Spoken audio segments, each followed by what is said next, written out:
Welcome back to the Angry Man Podcast with Jason and Greg.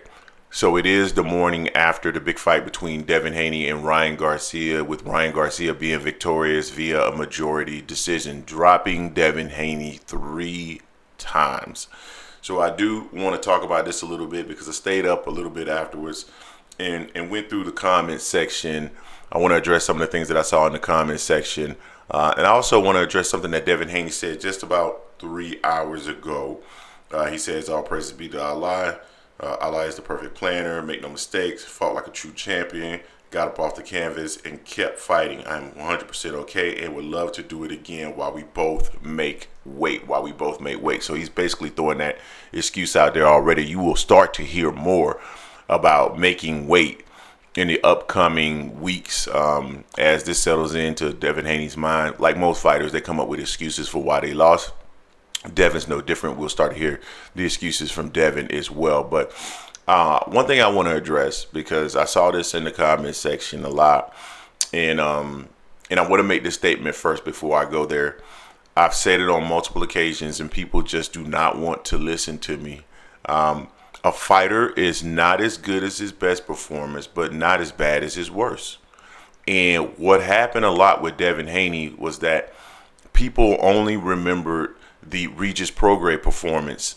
They forgot about Lomachenko. They forgot about the bad moments that we've seen out of Devin Haney. And I always knew that Ryan Garcia had a puncher's chance, but thought that he was too distracted to take advantage of that puncher's chance. I saw a lot of people saying that Ryan Garcia was just a lot better than what people thought. No, he wasn't. That was exactly the same Ryan Garcia that that was actually a worse version of Ryan Garcia in the ring with Devin Haney versus Gervonta Davis. I thought he looked worse with the shoulder roll, the turning around, the reaction to every punch, some of the game planning, the footwork. There were a lot of things that looked poor with Ryan Garcia in that ring. When Devin says that he's a C-class fighter, that's actually true. And I'm not trying to knock Ryan. Ryan is actually fastly becoming one of my favorite fighters, honestly, just by the way that he is responding and the way that he has been so entertaining. But the truth is the truth. Ryan has some elite traits. He has some elite speed, and that wasn't even on display in the fight. He didn't look as fast. But he has some really good power, close to elite power. But an elite fighter, that's not Ryan Garcia.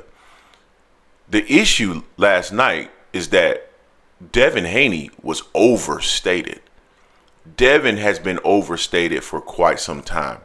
Regis Prograis fooled a lot of people.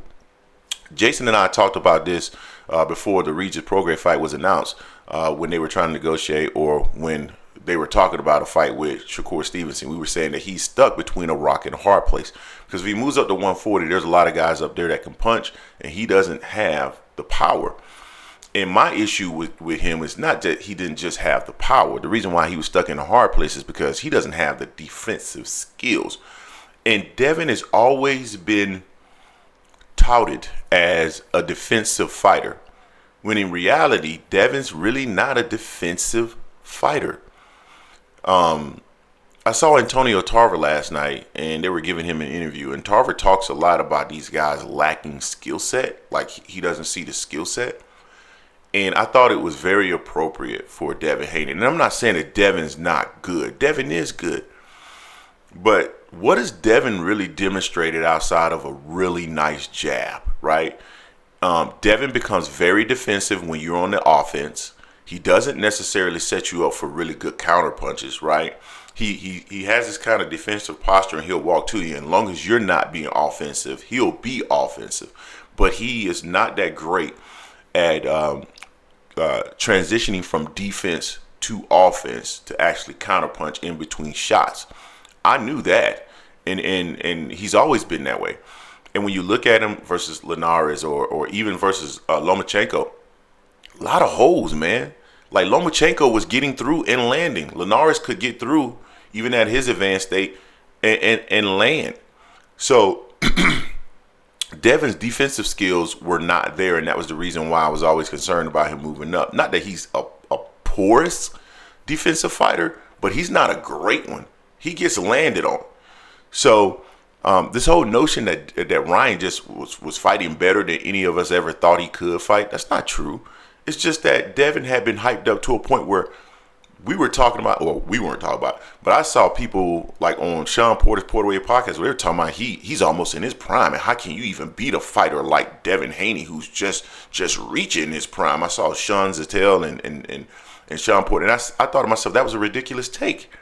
He's not that good. People were literally saying that he could move up and challenge Jaron Ennis. We said on this channel he'd get killed. He'd get absolutely killed. We said that. We got slaughtered.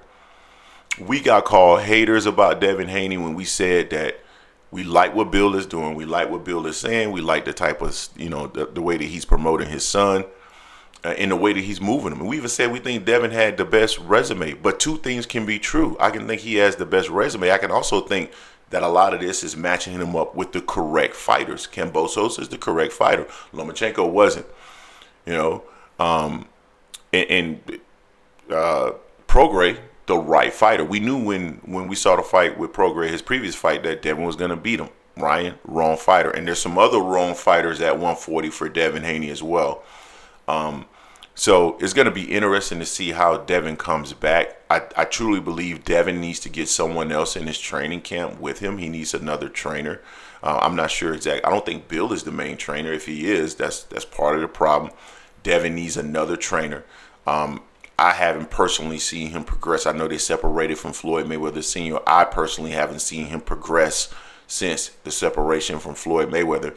He looks like the same fighter to me. He just looks bigger. He looks more mature. He looks bigger, but he looks like the same fighter to me. And that was really his undoing. For all the folks that kept talking about Gervonta Davis, and when we said, I'm like, man, Tank knocks Devin out. Like, he knocks him out. If Lomachenko was able to land these shots, Tank is going to land them too, and he's going to land them with power. So I was always surprised where all of a sudden all these Devin Haney fans came from and were so critical of some of the things that we were saying, although I felt what we were saying was completely fair. So we'll see where Devin goes from here. He says he wants a rematch. I think he deserves a rematch. Do I think he'll win? No. I actually think he'll probably lose a rematch too, because every punch that Ryan Garcia threw, every punch, he hurt him. And all he had to do was throw his punches. I was saying that in the Discord. Anybody that's involved with our Discord saw this. I said the game plan should be for him to continue to walk forward and just throw. Devin can't deal with it. And I was saying that probably round 2, 3. Devin can't deal with it. He needs to keep going forward. He's having success. Just walk forward and throw. But from rounds 2 through, I say 6, he waited on Devin a lot, and that's the reason why he ended up getting behind. That's the reason why the fight was so close. If he just walks to Devin and throws, Devin can't take it. It's just as simple as that. Everything he threw was hurting him. As soon as he started throwing combinations, he would hit Devin, because Devin isn't that great defensively. And he needs some more coaching, and he needs to plug those holes in his game. So shout out to Devin. Shout out to Ryan Garcia. King Rye is what they call him. Boy drunk Hennessy all camp and came in there. Party almost all camp. Came in there and whooped on Devin Haney. Can't make this stuff up. Boxing, the theater of the unexpected. Let me know what you think in the comment section. Don't forget to hate, like, comment, and subscribe. This is the Angry Man Podcast, AM Sports Media, and I am